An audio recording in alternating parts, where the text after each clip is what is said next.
Ka Food Safety and Standards Authority of India FSSAI hak janmiat nyautrek naitong arjar fuar kala penlong kacing khenra ya kidukan dia do ayo municipal kabadana pulu kakong DVS Mukim Assistant Commissioner kabaladan lang hak kacing khenra kala ong bala syam bakadon kacing dia kadok bomlong suban bam bala batha inong dia ban bretno eka kani kacing khenra kala long ru halor ko hukum ga Meghalaya High Court ya sarkar jala banle ai gar kom dia kabad banle ai gar kom dia do kabashua hak kidukan labatha ik trai dukan ban shnari kanca senduk hak durga duli ba omdai shu ban shu that ne wa ekado Kani ka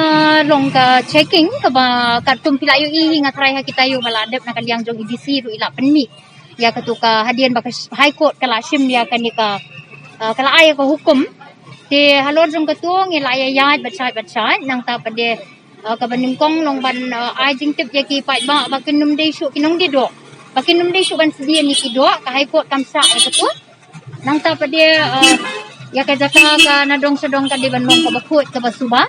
tenang ta kita hi tengi don ikini gi checking nile ikini gi checking ho man ka na por jak por ni tang mentang nila sai le barabo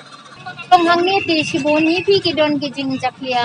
nang ta ka don ka jing sidien ya ki do kum tu mo ya ka bangila ay ki ya ka awareness ba kim de su bandang sidien ngin habru ban ki de ban sang tho ba ka ni ka de ka High Court order ka ba ki de ban bo te kide ban sna ya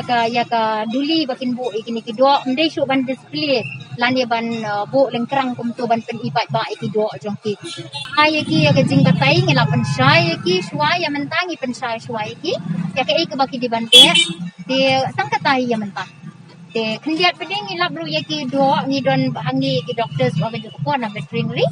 te kidan ki katu kan ni khendiat ki do ki ba mlong su ban bam kat kum kat test ngila ya you can la weng no iki la pa dispose no iki ya kido ki bomblong su